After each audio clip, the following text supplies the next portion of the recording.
Angel fans, the Angels signed Aaron Hicks this week. Who the heck is Aaron Hicks? Let's talk about him. Let's find out where he fits on this roster, if he's going to be a platoon player, if he's going to play every day, and does this signing impact Trout's playing time in center field? There's a lot of questions, including who the heck is Aaron Hicks? We've got all the answers for you. It's time to get locked on with Mike and John, and this is Locked On Angels. You are Locked On Angels, your daily Los Angeles Angels podcast. Part of the Locked On Podcast Network, your team every day. Thanks for making Locked On Angels your first listen of the day. You can find us anywhere you get your podcasts, including Apple Podcasts, Spotify, and SiriusXM by searching Locked On Angels. And if you want to get back to the Super Halo Bros for all the Super Halo content, here's some things that you can do. Leave us a rate and a review on Apple Podcasts. If you're watching on YouTube, hit that thumbs up button. And if you're not subscribed already, please subscribe and become a Locked On everydayer. And of course, whether you're watching or listening, come over to YouTube, leave a comment. It's one of the best ways to get in touch with us and be a part of the conversation. And today's episode is brought to you by FanDuel. You can make every moment more. And new customers, join today and you'll get $200 in bonus bets if your first bet of $5 or more wins. Visit FanDuel.com/lockedon to get started. Hey, thanks for being here for this episode of Locked On Angels, where it's your team every day. You've got the Frisch Brothers here with you, a.k.a. the Super Halo Bros. My name is John, and that's my brother Mike. And my name is Mike, and that's my brother John. I got a bone to pick with you because you're saying, who's Aaron Hicks? He's the guy that you kept thinking was Jordan Hicks whenever we talked about Jordan Hicks this offseason. You kept saying Aaron Hicks. Maybe there was some underlining sarcasm to that question, John. There you go. There you go. Hey, we've been fans of this team for years, fortunately or unfortunately, however you want to look at it. But we are very happy to be here. Starting next week, we're back to 5 days a week, which is fantastic. We'll be here Wednesday and Friday to finish out this week. Then we'll be back to 5 days a week. We're looking forward to that and going into our third season as a host of Locked On Angels. Hey, thanks to everybody who voted for us for Best Baseball Podcast. As soon as we find out the winners, the information there, we will share that with you, of course. Mike, on today's show, the Halo signed Aaron Hicks, and we're going to try to start this show out by making some sense of this signing. It took me back a little bit, but then, I don't know, as the dust settled, it made more sense to me. So maybe that is kind of what we can share with our Locked On Everydayers. Let's get into it. Yeah, let's start with just resetting the conversation. So Jordan Hicks, no, I'm kidding. Aaron Hicks signed a one-year deal on Monday, and Jeff Fletcher was the first on that. So good on Jeff Fletcher from the OC Register. Good job, Jeff. Hicks had signed an extension with the Yankees that ran through 2025. So they're still paying him about $8 million this year. Yeah. And they DFA'd him last year. And now the Angels just get to sign him for the league minimum. I think it's $740,000, which, by the way, that'd be a nice. That's the minimum, right?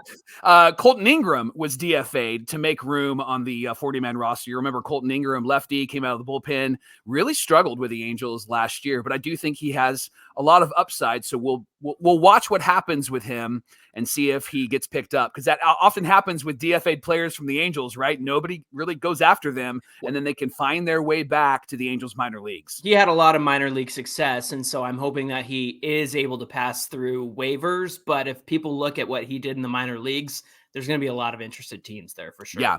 So let's talk about Hicks for a moment. From 2017 to 2020, according to MLB Trade Rumors, Hicks drew walks in 15.1% of his plate appearances, and he only struck out in 20.5% of his plate appearances. Johnny, he hit 60 home runs in 338 games, had a great slash line, 247 batting average, 362 on base, 457 slugging, and he had a 123 weighted runs created plus, which is really good. And he also stole 26 bases and served as the club's primary center fielder. But John, as I mentioned, he was let go by the Yankees last May 2023, wasn't he? Yeah, he's been dealing with a lot of injuries before 2023. And from that same MLB Trade Rumors article, they mentioned that Aaron Hicks had an interview where he said that he tried to trim down while he was out with a wrist issue. And he said that really came back to bite him because he felt like it zapped a lot of his power. So, Mike, in 28 games with the Yankees last season, here's his slash line: a 188 average, a 263 on base, a 261 slugging. There's your zapped power. Yeah. And a 524 on base plus slugging OPS. He ended up with the Yankee fans hated him because he was just struggling so bad. Well, when you make that extension with a guy like that, you Yeah. hope that they can continue that up. And so, I mean, that's the risk that you take sometimes with those extensions. He ended up Right. playing with the Orioles. They picked him up for the remainder of the season, and he saw some playing time because Cedric Mullins was Yep. injured last year. And in 65 games with the Orioles, he hit 275 average, a 381 on base, a 425 slugging, and an 806 Wow. OPS, Mike. Anything above 800 is phenomenal. And he had a 129 weighted runs created plus, essentially 29% better than league average. The I'll key take that here, slash line. yeah, the key here, and probably the most pertinent information for us Angel fans, is that Aaron Hicks is a switch hitter. Now, his Right. career slash line against lefties, keep that lefty thing in mind for a second. He's got a 253 average, a 334 on base, 424 slugging, and a 758 OPS, and a 108 weighted runs created plus. But last year specifically was a standout year for him against lefties. Listen to this: a 349 batting average, 446 on base, 524 slugging, and a 970 OPS. Wow. That's good for a 173 weighted runs created plus against lefties, 73% better than league average. Wow. Mike, I think that indicates that Hicks is going to see a lot of starts against lefties, or even be a pinch hitter off the bench for guys like Moniak and Adell, who still really struggle against lefties. I know Adell is a righty, but he struggled against lefties too. And Moniak, as we've seen, hasn't quite figured out how to hit lefties yet. So that's, to me, is an indication that if there's a lefty starting the game, we'll probably see Aaron Hicks in there hitting from the right side as a switch hitter, right? Yeah. And let's talk about his defense, because he's been historically a pretty good defender, and then it's kind of fallen off in recent years. So let me share some stats with you. We had a Locked On Every Day, or one of our international viewers that said, man, my American friends really love stats. Well, here's some more stats for you. In 2023, this is where Hicks landed in center field. He had a negative 3.5 UZR, so his ultimate zone rating kind of measures everything that he does out there. Left field, range, negative, all that stuff, yeah. Yeah, and in left field, negative 2.3 ultimate zone rating. In right field, just a 0, so he was about average ultimate zone rating. He spent most of his career in center field, had over 5,500 innings plus in center field, but he's probably going to be playing in each position, John. In fact, that's been the conversation about Hicks coming over. Now, he did say that he was going to play every day, and then he corrected himself and sent out a message and said, no, I'm going to work to try to play every day. Yeah, I'm going to be ready to play every day. Yeah. I think he's just excited to be here, which is nice to see. He also said that family's here. He's always wanted to play for Ron Washington. He's wanted to play in Anaheim. So it's nice to have a guy like this. And with the Angels, he is an additive to the outfield, because there's 5, Johnny. There's 5 outfielders: Trout, Moniak,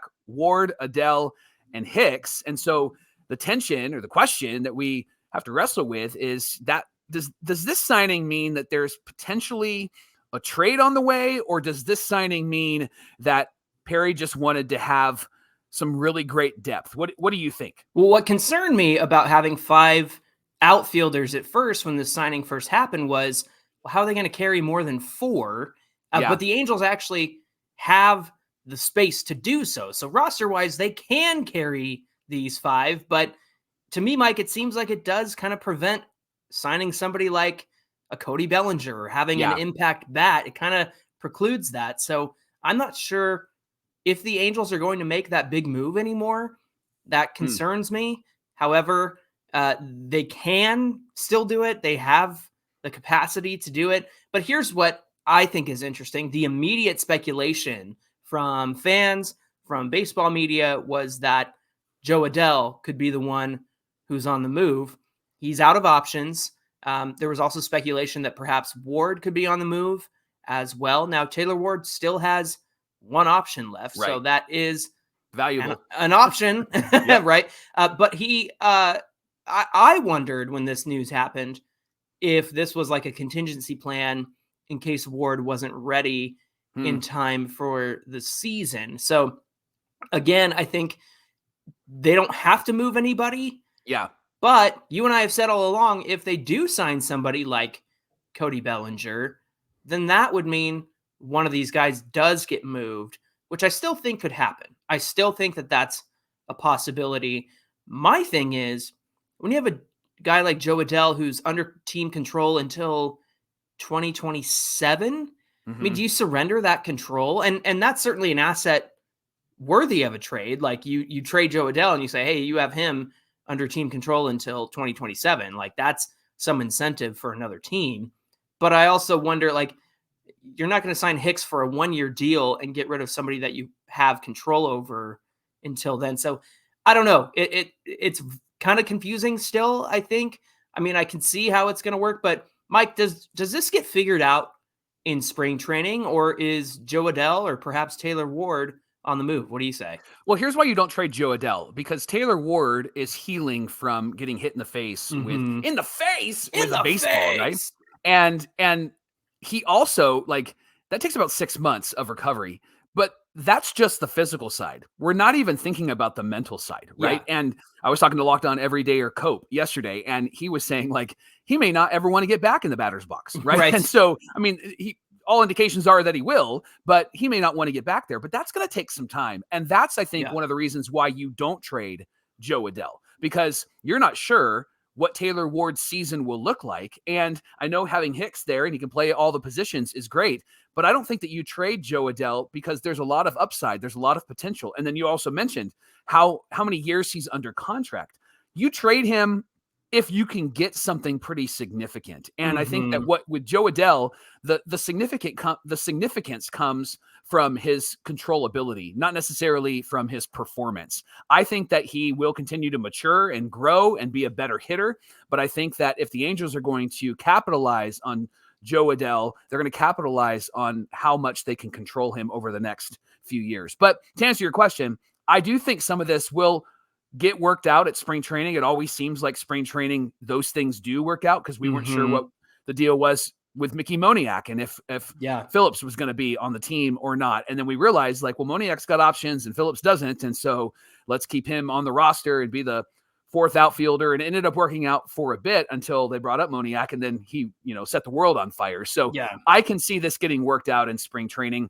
And I can also see the Angels going with 5 of these guys because they do have the DH spot open and they can rotate them through. We'll talk more about the roster, like how it's going to look, coming up in the next segment. But I think that Jo Adell is with this team moving forward. And I think that they're not making that big move for Cody Bellinger. And there's a part of me that says, Johnny, I think I'm okay with that. And here's why. Because this team has its superstar in Mike Trout, has a potential superstar in Anthony Rendon. I know. But I thought you were going to say Logan O'Hoppe. And then there was also those other guys, right? And when you look at teams that are constructed in a really healthy way, they have a couple of great stars, but then they also have a lot of meat on the bone. And this is one of the first seasons that we can say this Angel team has a lot of meat on the bone, because every spot has a player where you're like, I don't think I hate it. I don't know if I love it, but I don't think I hate it. This is one of the first years I think we can get excited about that.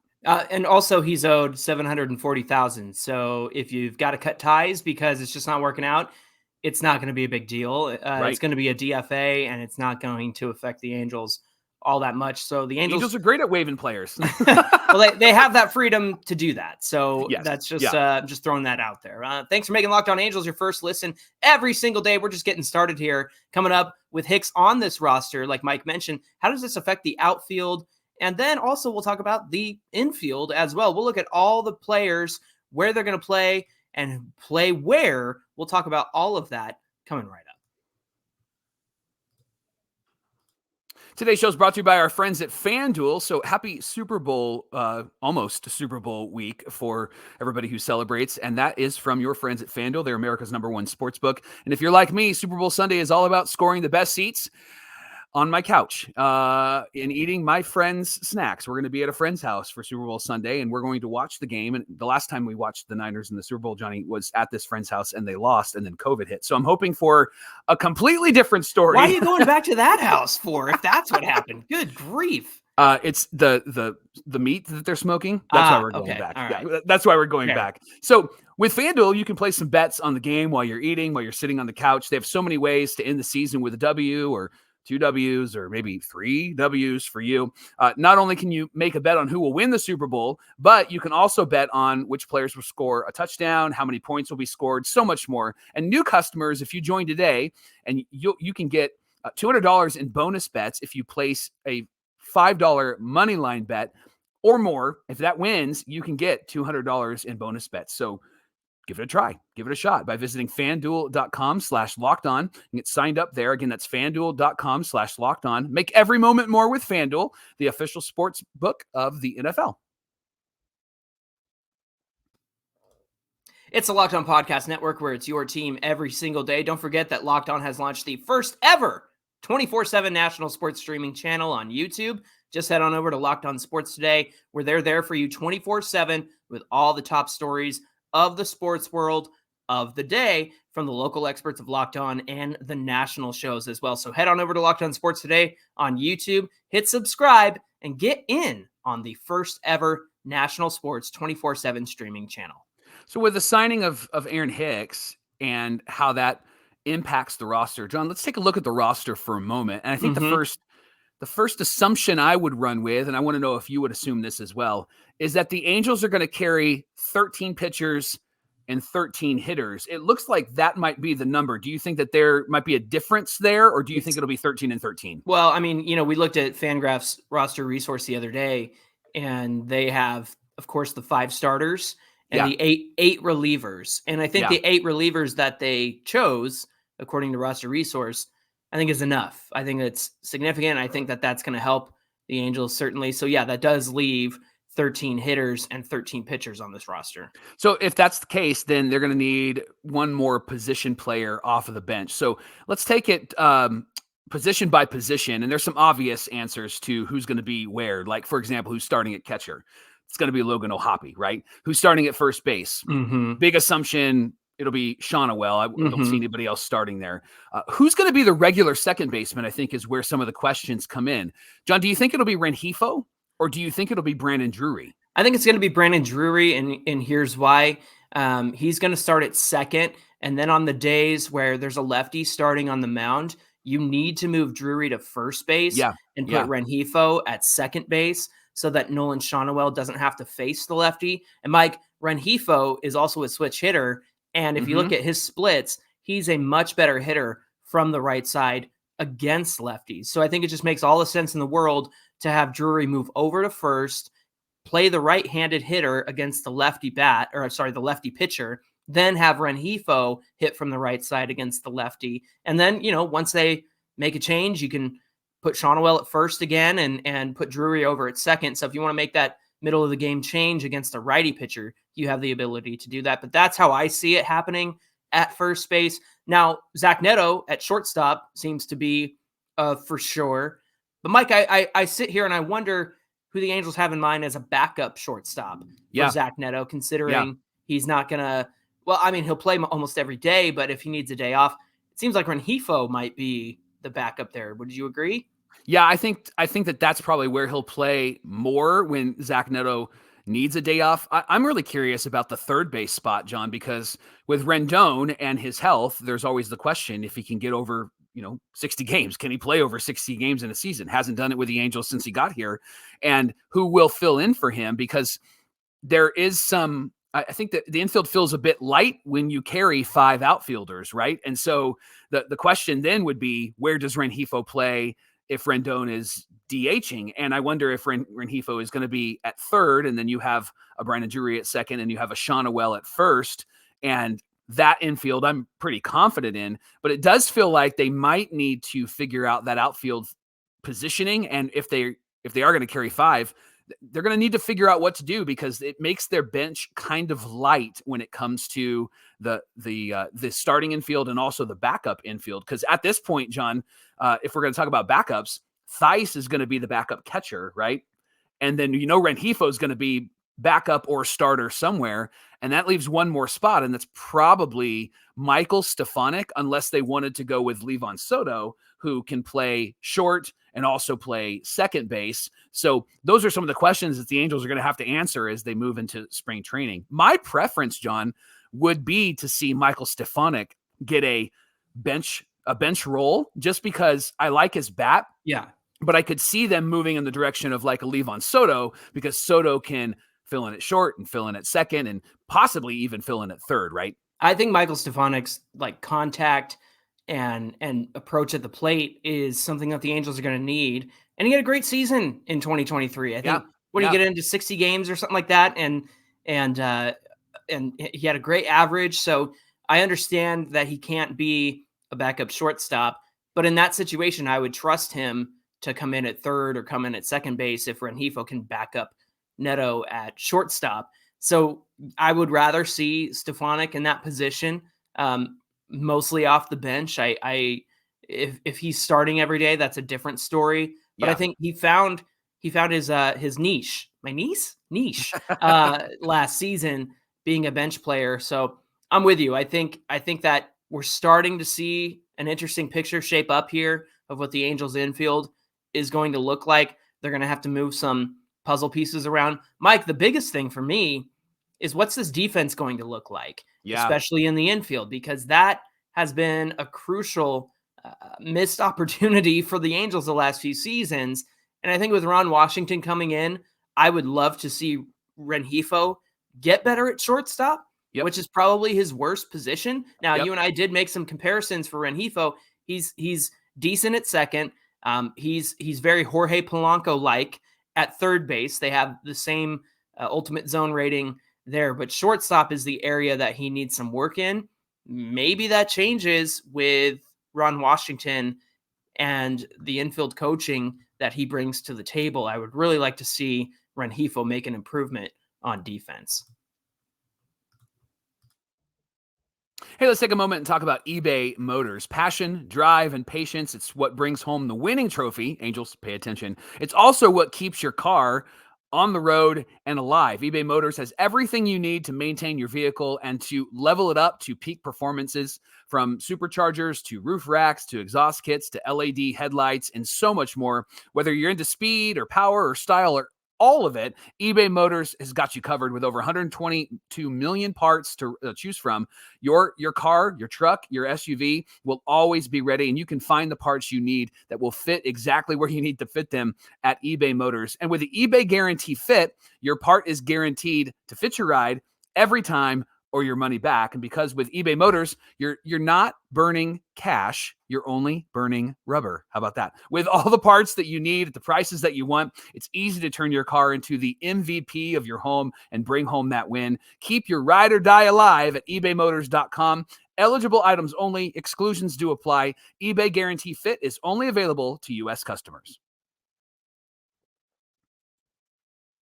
All right, Mike, who is starting in the outfield? I think the obvious place we need to start is with Mike Trout. Now, Perry Minasian made it clear the other day that signing Aaron Hicks, who is, a pretty good center fielder, is not going to impact Mike Trout in center field. In fact, Perry said Trout is our center fielder. So it's safe to assume that Trout is going to be in the outfield, and when he is in the outfield, he will be the center fielder. So where do the rest of the guys play? So let's take a look at Taylor Ward. Of course, being in left field seems like a reasonable assumption. It seems reasonable to assume that Moniak and perhaps Aaron Hicks will be out in right field. So where do you think that leaves Jo Adell? I think that Jo Adell is going to be somebody that will fill in for Ward, as I mentioned earlier, because you're not really sure where he's at. But I also think that Joe really was better in right field. And so I don't think that you can take him out of right field and move him somewhere else. We've seen his defensive metrics be better in right, although he did try every position last year in the minors. And so he's trying to be that utility belt for this team. And if he ends up hitting, I think he could be a great asset for the Angels this year. When he came back up after the oblique issue last season, and he played every single outfield position, 1,000 fielding percentage at every position. So Adell made all the plays he was supposed to make, which is a long way from where he was. That's a great statement, right, for Jo Adell? Yeah, it's a long way from where he was in 2022. We actually have an interesting conversation coming up about Jo Adell on Friday, so we're looking forward to that. But again, like it just seems like an abundance of depth. And I think Perry Minasian understands that, especially after last year, doesn't matter how many guys you have stacked up, like you could burn through them all when it comes to injury and one thing or the other. And that's exactly what happened last year. You and I thought last offseason was very successful because the Angels just needed really good depth. And so they brought in Gio Urshela and they brought in Hunter Renfroe and Brandon Drury. And then, you lose Urshela to a hip fracture, and Hunter Renfroe struggled through the second half of the season. And so you just never know what's going to go down with these guys, especially in the injury department. So it's like, it's like picking up all the Legos off the floor and just scooping them in your hands. Like that seems like what Perry Minasian is doing here. He did note when he talked about this signing of Hicks and the other players, he did note that there's going to be plenty of opportunities for each player while creating as many options as possible. So just for fun, let's talk through some of those options, Johnny, and then I have a couple of questions for you. Obviously, one of the options is Trout isn't in center. He's DHing. Then it's probably more likely that we'll see Hicks out there because of his defensive metrics, right? Adell will probably play left field, as I mentioned. He'll probably be in right field as well, depending on who's in and who's out, depending on if it's a lefty or a righty. I think Moniak will probably see more righties than he will lefties, although he did improve a bit against lefties, had a small sample size, but did improve a bit as the season went on. So, John, I have 3 questions. I'm going to fire them at you one at a time, and then when you're finished, I'll fire the second one. But here's the first question. Are there enough at-bats for everybody when you look at this lineup, and especially with the 5 outfielders? Are you concerned that there aren't enough at-bats for all of these potentially great hitters? Yeah, I mean, on one hand, it's like you want these guys to have consistent at-bats so that they stay in a groove, and perhaps Ron Washington, with all of his experience, will be able to identify that. He's going to ride the hot bat. He's going to go with that hot bat until it's not hot anymore. And I think that is something we'll see with like a Mickey Moniak. That guy can get really hot at the plate and then struggle for a little bit. And so maybe that's the time that you make a change and you make some adjustments. It's not bad to have these 5 options. At the same time, you wonder if there's enough, like you said, enough at bats to go around for consistency's sake, if that makes sense. Essentially, are these guys going to be able to stay in a rhythm and a groove? Mike, I think off the top of my head, you're going to see a lot of Ward, Trout, and Moniak, right? True. Yes. And with Jo Adell, I mean, look, like I have come around on his defense because I think he showed us something last season, but perhaps he gets more time in the DH spot. Like maybe that's his future too, is just like, hey, we want to see this guy freaking hit, and we know that he can hit bombs. And so if Johnny Washington can work with him and help him, reduce that strikeout rate, then maybe Jo Adell becomes a really solid DH for this team while still having the ability to play the outfield when he needs to. And I know Aaron Hicks said that I'm going to be ready to play every day. But again, I think that if you have Moniak out there and you suddenly need to make a change because a left-handed pitcher comes in, then Hicks makes a great off-the-bench pinch hitter kind of guy. So I guess I believe that there's enough to go around here. I guess with Ward, that's also a question, especially him in left field. I know that he has had his moments. I know that he got off to that hot start in 2022, and he was starting to come around again in 2023 before he got hit in the face. I to me, it seems like he's going to be the odd man out, if I'm being honest. And if there's going to be a trade or a move or something like that, my gut tells me it's Ward. But again, I think that there's plenty of space for these guys in terms of getting enough at bats. So opening day, you're looking at your Johnny crystal ball. Opening day, who's in left field? Who's DHing? Of those 5 guys, is Rendon playing? Let's assume Rendon's playing third. Who's in left field and who's DHing of those 5 outfielders? Oh, that's an interesting one. Well, I'm going to assume it's a righty. And so I'm going to assume that it's going to be a combination of Ward, Trout, and Moniak in the outfield. So that probably leaves like Hicks or Jo Adell at the DH spot. They might even, honestly, maybe Renjifo's the DH and Brandon Drury's at second or something like that. But I know we're talking strictly about outfielders. But if I'm going with the 3 in the outfield, I think it's going to be Ward, Trout, and Moniak out there in the outfield. And then last question is who do you think should get the least amount of bats of those 5 guys? Oh man, that's mean. I know.